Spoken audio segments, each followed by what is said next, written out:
안녕하세요. 사연을 시작하기에 앞서 구독과 좋아요 부탁드려요. 감사합니다. 사연 시작해 볼게요. 그때가 제 인생에서 가장 힘든 시기였어요. 남편과 이혼한 지 반년 정도 되었을 때였죠. 저는 뱃속에 아이를 품고 있던 상태에서 남편의 바람을 알게 되었어요.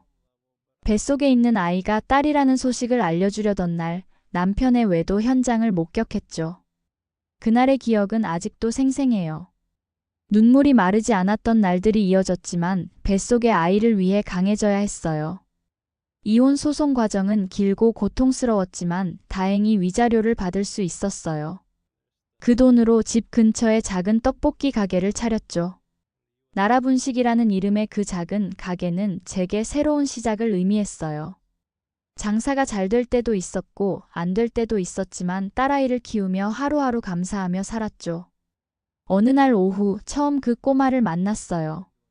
해가 서쪽으로 기울기 시작할 무렵이었죠. 가게 문이 열리며 들어온 것은 5살 정도로 보이는 꼬마아이와 3살 정도 되어 보이는 동생이었어요. 형으로 보이는 아이가 동생의 손을 꼭 잡고 있었죠. 아줌마, 짜장떡볶이 주세요. 꼬마가 조그마한 손으로 장난감 돈을 내밀었어요. 분홍색 종이로 된 장난감 화폐였죠. 처음에는 당황스러웠지만 아이의 진지한 눈빛을 보니 그냥 돌려보낼 수가 없었어요. 알았어, 잠시만 기다려. 저는 떡볶이를 담으며 아이들을 살펴봤어요. 형은 동생의 코를 닦아주고 머리를 쓰다듬어주는 모습이 어른스러웠죠. 두 아이 모두 옷은 깨끗했지만 조금 낡아 보였어요. 특히 형의 옷은 팔꿈치 부분이 약간 해진 상태였죠. 여기 짜장떡볶이 맛있게 먹어. 저는 조금 더 많이 담았어요. 그리고 몰래 어묵 몇 개도 추가했죠. 아이는 장난감 돈을 내밀며 여기요라고 말했어요. 저는 웃으면서 돈을 받는 척했죠. 잘 먹을게요. 감사합니다. 아이는 공손하게 인사하고 동생의 손을 잡고 나갔어요. 그 뒷모습이 왠지 마음에 남았죠.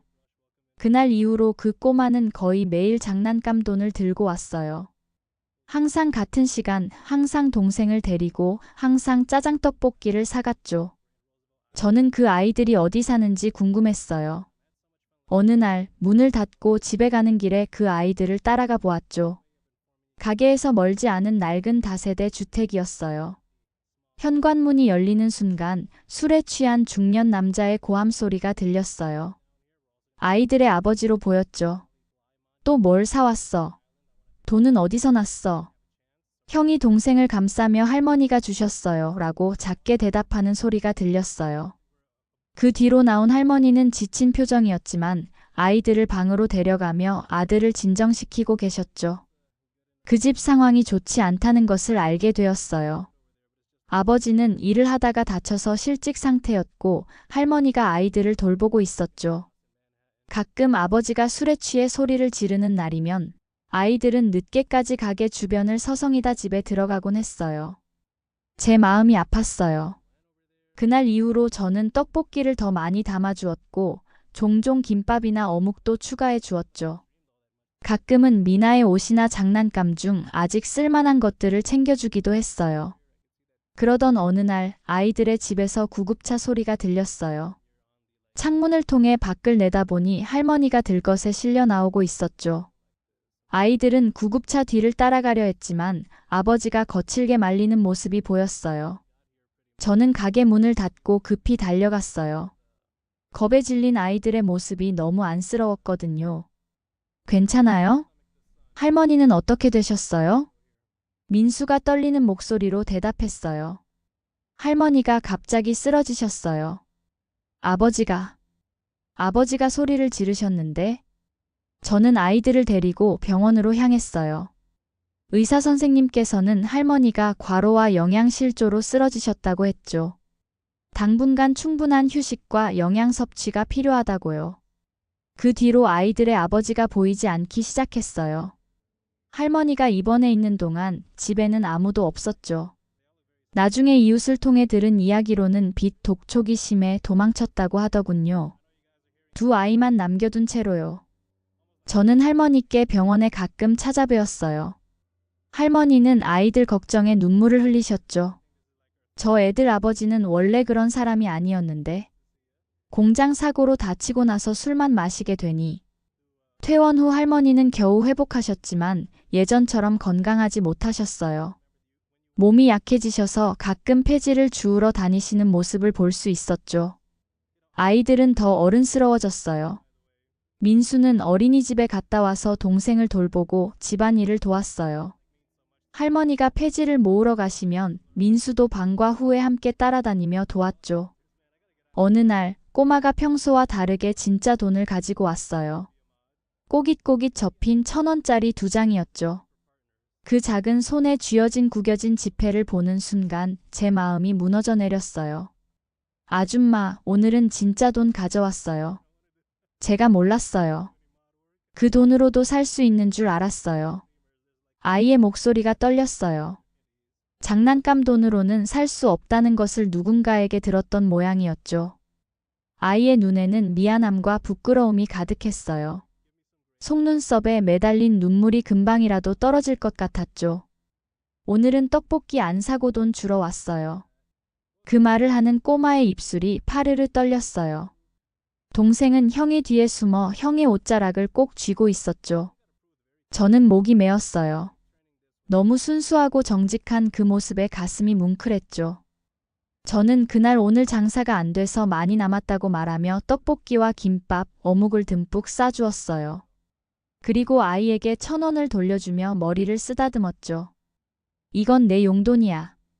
아이는 눈을 동그랗게 뜨고 저를 바라보았어요.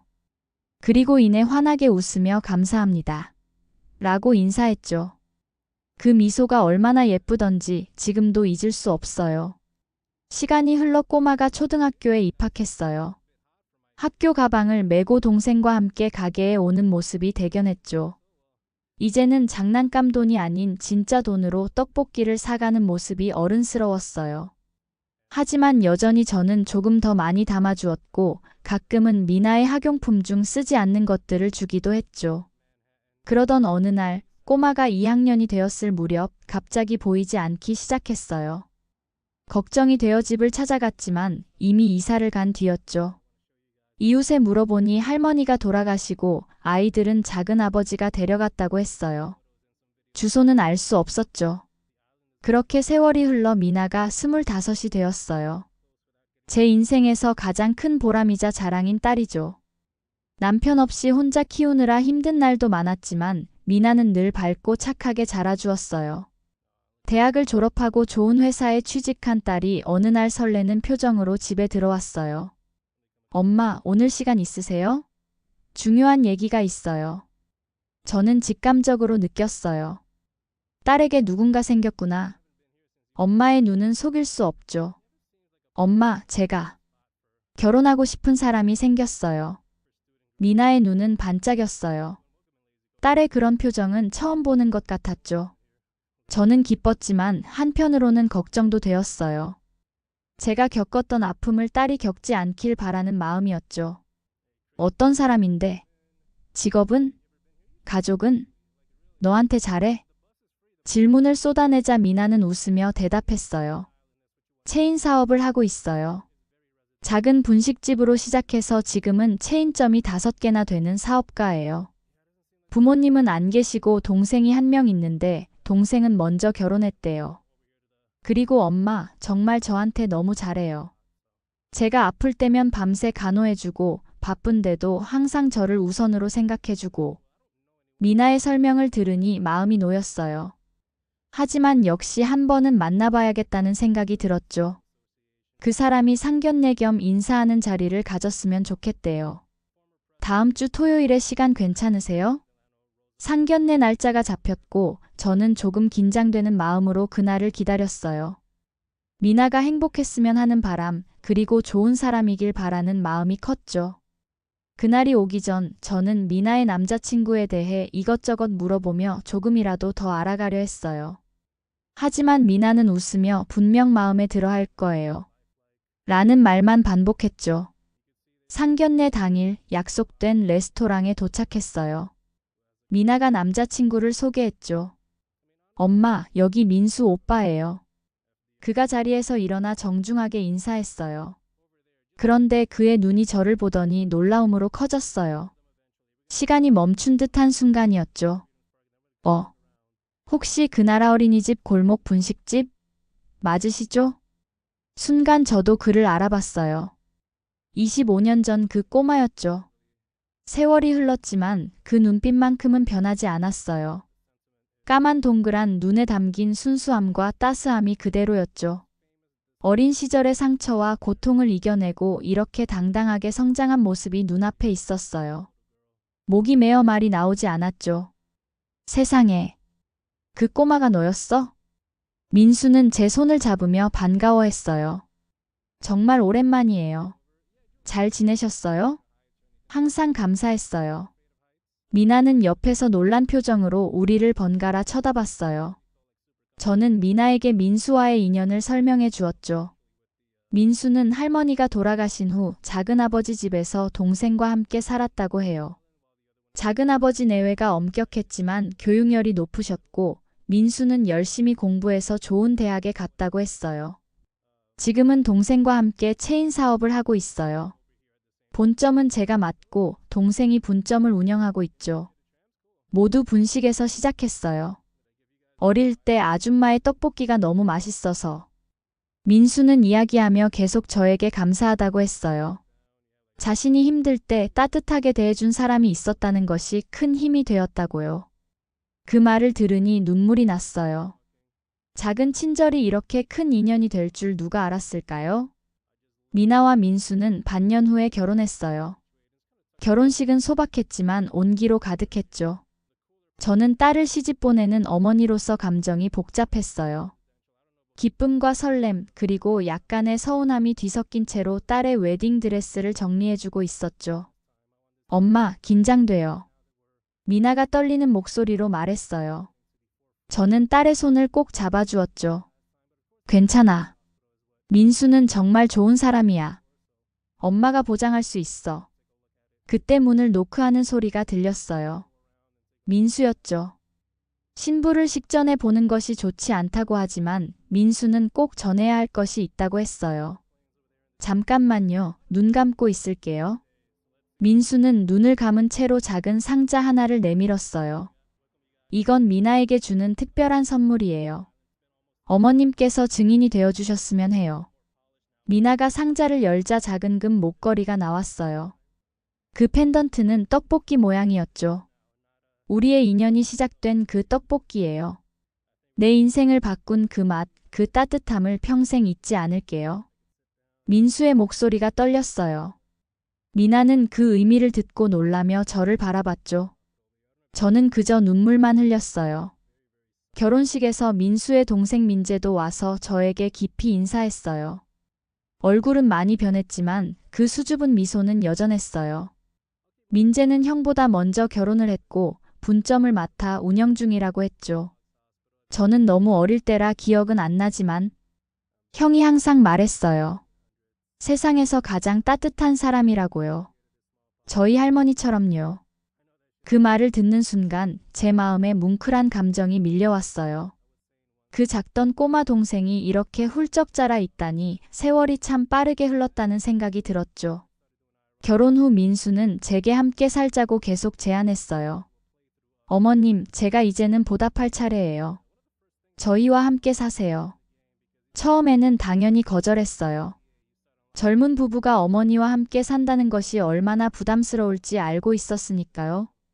하지만 민수는 포기하지 않았죠. 제가 어릴 때 가족이라고는 아픈 할머니와 불안정한 아버지뿐이었어요. 그때 어머님은 제게 진짜 가족이 어떤 것인지 보여주셨어요. 이제는 제가 어머님께 진짜 가족이 되어드리고 싶어요. 그 진심 어린 마음에 결국 타협점을 찾았어요. 같은 아파트 단지에 집을 마련해 주었죠. 독립적인 공간을 유지하면서도 가까이에서 서로를 돌볼 수 있는 거리였어요. 이사 당일 민수와 민재가 직접 짐을 옮기며 행복해하는 모습에 저도 모르게 눈물이 났어요. 가끔 민수의 식당에 가면 메뉴 중에 할머니 짜장 떡볶이라는 메뉴가 있어요. 제 떡볶이 비법을 물려받아 더 맛있게 발전시킨 메뉴죠. 민수는 그 메뉴의 수익금 일부를 어려운 아이들을 위한 기금으로 기부한다고 해요. 25년 전 장난감 돈을 들고 와서 떡볶이를 사가던 그 꼬마가 제 사위가 될 줄 누가 알았을까요? 인생은 참 예측할 수 없어요. 작은 친절이 이렇게 큰 행복으로 돌아올 줄 몰랐죠. 결혼식 날 민수는 축사에서 저에 대한 이야기를 했어요. 목이 메어 말을 잇지 못하는 모습에 하객들도 함께 눈시울을 붉혔죠. 제가 가장 어려웠던 시절 이분은 저에게 그저 떡볶이만 주신 게 아니었습니다. 제가 사람으로서 존중받고 있다는 느낌을 주셨어요. 어린 제가 장난감 돈을 내밀었을 때 차갑게 거절하지 않으시고 제 마음을 받아주셨죠.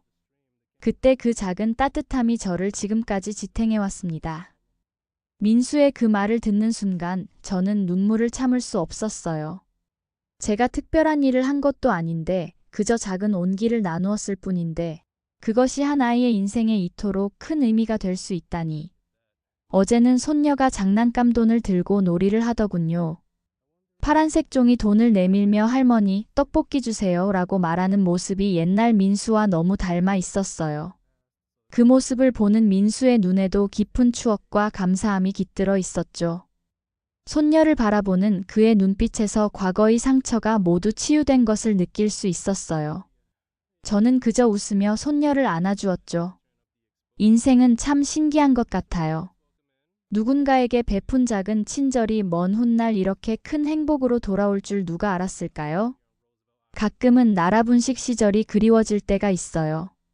그래서 가끔 민수의 식당 주방에 들어가 직접 떡볶이를 만들기도 해요. 민수는 그럴 때마다 마치 어린 시절로 돌아간 듯 행복한 표정을 짓죠. 장모님이 만드시는 떡볶이는 정말 세상에서 제일 맛있어요. 손님들이 맛있게 먹는 모습을 보면 그때의 기억이 새록새록 떠오르죠. 작은 분식집에서 장난감 돈을 들고 오던 꼬마, 그리고 이제는 훌륭한 가장이 된 민수.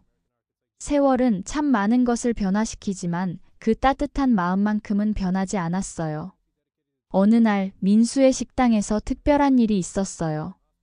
한 어린 남자아이가 누군가의 손에 이끌려 식당에 들어왔죠.